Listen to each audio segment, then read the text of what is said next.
Welcome back. It's part 2 of your office closure survival guide. In case you're just joining us now, this 4-part video series is meant to share with you the very techniques that I use on a daily basis to keep my spine healthy and moving so I can enjoy my life on my own at home. The first technique is going to be the first aid trick that I use by far more than anything else. And the second half, I'm going to teach you the very first stretch that I use first thing in the morning, every morning. Here they are. So I'm going to show you how to use a lacrosse ball. You can swap the lacrosse ball out if you don't have one with a tennis ball, but I think you'll find out quickly the tennis ball is going to be too soft. It'll start out okay at first, but very quickly you're going to want something that's a lot more dense to do this.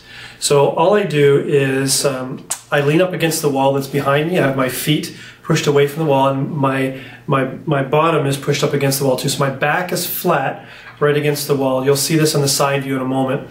And then all I do is I lean forward, I hinge at the waist, and I'll drop just slightly, and I'll drop this ball in behind me. And I don't put it right on top of my spine, but on the muscles to the side of it.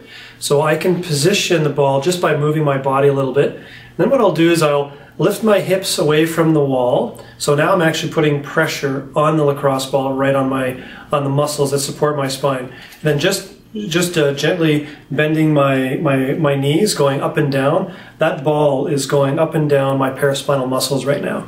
And if I want to reposition it, no problem. I can just, by moving my body again, reposition the ball and then do it some more. And now this can go, I can use this technique to go in my lower back, my upper back, even up into my neck, and I'll show you that in a second. And this is a great technique.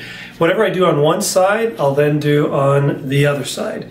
And again, you can kind of see it maybe in the picture here. I've got my upper back. If I want to bring it down lower, I lean forward, let the ball slide further down, and then I can repeat the process like this.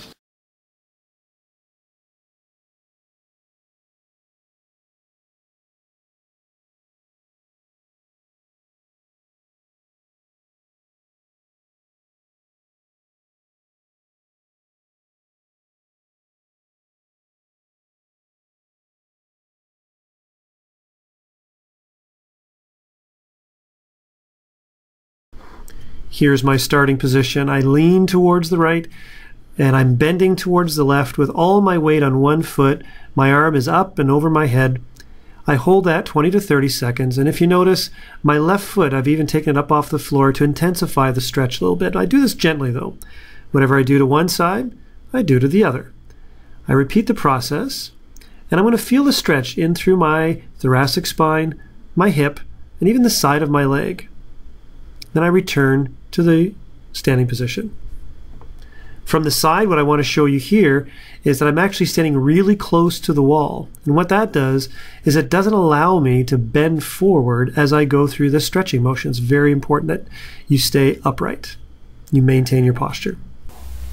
All right, awesome guys. Now you've got 4 techniques that you can use to preserve your spine while I'm gone.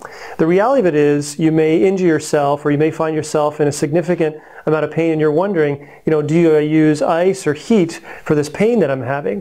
And I got to tell you that most people get this wrong, and when they do get it wrong, they tend to prolong their suffering. So just below this video, you'll see a link where you can download the ice versus heat report. And that's where I discuss in detail when to use ice and when to use heat. Make sure you download that and have a good look. In the next video, I'm going to teach you a very specialized technique that isolates the neck.